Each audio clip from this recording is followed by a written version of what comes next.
अस्सलाम वालेकुम, welcome back to my YouTube channel. उम्मीद करते हैं आप सब ठीक होंगे। जेके एंड जो भी नीट एस्पिरेंट है, जिनने भी नीट 2025 का एग्जामिनेशन दिया है, उनके रिगार्डिंग जो है बहुत ज़्यादा इंपॉर्टेंट रहने वाला है वीडियो।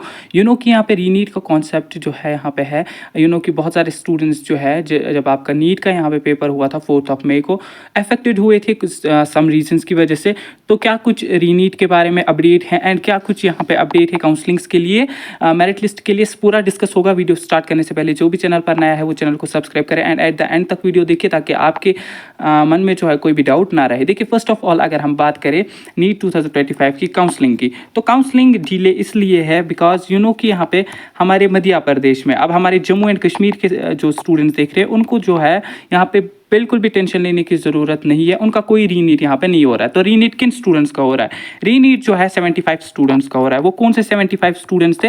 वो मध्य प्रदेश के कहीं किसी जो है रहने वाले, किसी जगह के रहने वाले थे। तो वहाँ पे 1-2 जगह के स्टूडेंट्स थे, 2-3 सेंटर्स में जो है वहाँ पे उस दिन जो है थंडर स्टॉर्म की वजह से एंड लाइटनिंग की वजह से एंड पावर शॉर्टेज की वजह से पावर जो है कट हुआ था। तो इसकी वजह से जो सेंटर्स में है लाइट नहीं पहुँच पाई है अच्छे से।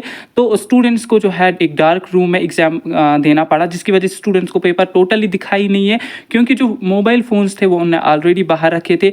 जो टीचर्स के पास फ़ोन्स थे, 1 फ़ोन 2 फ़ोन थे, तो उनसे कुछ भी हैंडल नहीं हुआ। तो 75 स्टूडेंट्स का जो पेपर है वो यहाँ पे अच्छे से कंडक्ट नहीं हुआ। इस बीच फॉर एग्जांपल कोई हमारा ऐसा स्टूडेंट था जो नीट को क्रैक कर पाता, या क्वालिफाइंग मार्क्स, या कुछ ऐसे भी स्टूडेंट्स जो यहाँ पे अच्छा स्कोर करते लाइक 500 to 600 या 600 भी करते, बट उनका यहाँ पे पेपर जो है अच्छा नहीं हुआ ड्यू टू दीज रीजंस। तो उनकी इसमें कोई भी फॉल्ट नहीं, इसलिए वो डिमांड कर रहे हैं कि हमारा यहाँ पे रीनीट कराया जाए। ठीक है, सुप्रीम कोर्ट के पास ये केस गया है इन स्टूडेंट्स का। तो सुप्रीम कोर्ट ने अभी जो है इसको कोई भी कंफर्मेशन नहीं दी है, बट कि लास्ट ईयर भी सम कुछ रीजंस थे जिसकी वजह से यहाँ पे उन बच्चों का रीनीट हुआ। तो डेफिनेटली इस बार तो एक जेन्युइन रीजन है स्टूडेंट्स का, तो इनका 75 स्टूडेंट्स का रीनीट डेफिनेटली होना ही होना चाहिए। तो इसके बदले क्या होगा यहाँ पे, इसके बीच क्या होगा?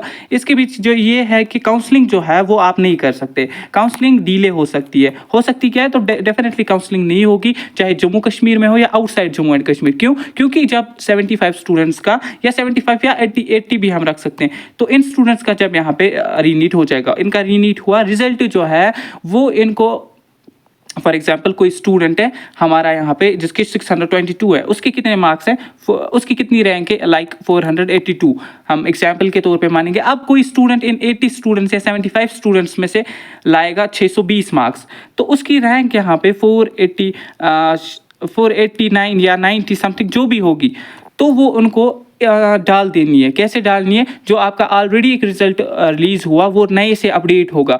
तो यहाँ पे जो 490 पे स्टूडेंट था, फॉर एग्जांपल 490 पे 690 मार्क्स वाला था, बट ये 620 इसने लाया जिसका रीनीट हुआ, तो 619 वाले की रैंक क्या पहुंचेगी? 491। तो रैंक जो है सबकी चेंज हो जाएगी, मार्क्स किसी के चेंज नहीं होंगे, जो मार्क्स आ रहे हैं वही आएंगे, बट यहाँ पे रैंक्स का हो सकता है डिफरेंस। तो रैंक्स का उतना भी ज़्यादा डिफरेंस होगा नहीं। फॉर एग्जाम्पल अगर आपकी रैंक 500 आ रही है तो 510 to 20 आप एक्सपेक्ट कीजिए, क्योंकि ज़रूरी नहीं है कि इन 80 स्टूडेंट्स में से सब टॉपर्स निकले 500 प्लस लाए, 600 लाए। कुछ ऐसे भी स्टूडेंट्स होंगे जो यहाँ पे बस क्वालिफाइंग मार्क्स चाह रहे होंगे या क्वालिफाई कर पाएंगे एंड उनका अब रीनीट होगा।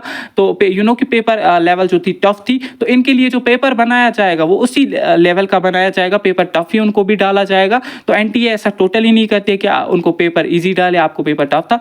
तो काउंसलिंग यहाँ पे डिले होगी, डिले इसीलिए होगी ताकि आपका मेरिट लिस्ट जो है वो टोटली यहाँ पे चेंज होगा। तो मार्क्स पे आपका कोई असर नहीं पड़ेगा, आपके रैंक्स पे थोड़ा सा असर पड़ जाएगा। ठीक है, जो ही जो है रीनीट होगा उसके बाद ये रिजल्ट में उतना ज़्यादा टाइम नहीं देंगे। फिर से मतलब जुलाई का मंथ आप मान के चल सकते हैं कि जुलाई के मंथ में आपकी काउंसलिंग की नोटिफिकेशन यहाँ पे नहीं आ सकती है। चाहे रही बात जम्मू एंड कश्मीर की, तो जम्मू कश्मीर में ऐसा कोई भी सीन क्रिएट नहीं है, तो या कहीं और स्टेट्स में भी नहीं है। तो मध्य प्रदेश में ऐसा है, तो वहाँ पे जो है रीनीट होगा और कहीं पे रीनीट नहीं, और किसी को कोई भी टेंशन लेने की ज़रूरत नहीं है। आपको बस काउंसलिंग्स का वेट करना है, इनका रीनीट वगैरह हो जाएगा तो फिर उसके बाद यहाँ पे आपकी काउंसलिंग जो है जेके बोपी करेगी। नो डाउट अगर जेके बोपी जो है यहाँ पे हमारा वो रैंक वाइज मेरिट लिस्ट डाल सकती है योर रोल नंबर वाइज, या हमारा जम्मू एंड कश्मीर में वो जो है यहाँ पे रजिस्ट्रेशन भी स्टार्ट कर सकते हैं।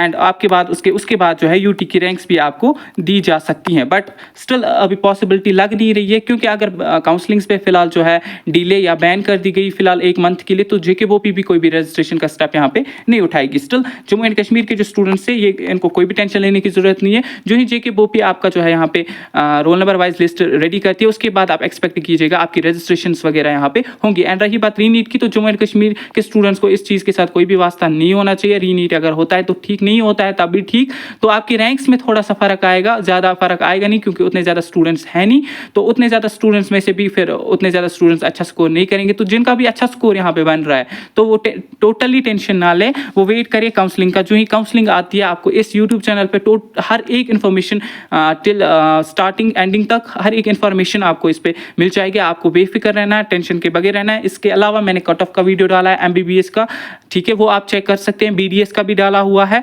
तो आपको उस चीज़ को लेकर टेंशन लेने की ज़रूरत नहीं है। ओपन मेरिट में मैंने आपको बोला है कि अगर आपकी रैंक जो है 46,000 to 47,000 तक यहाँ पे बन रही है, आपको MBBS की सीट मेल्स में अलॉट हो जाएगी। रही बात फीमेल्स की, तो 59,000 to 60,000 तक अगर आ रही है MBBS की सीट आपको अलॉट हो जाएगी। एंड अगर हम ऐसे BDS की बात करें, तो BDS में मेल्स में अगर आपकी रैंक जो है 66,000 to 67,000 तक आ रही है, आपको जो है सीट अलॉट हो जाएगी। एंड फीमेल्स की अगर हम बात करें तो फीमेल्स में 66 to 67 रैंक तक।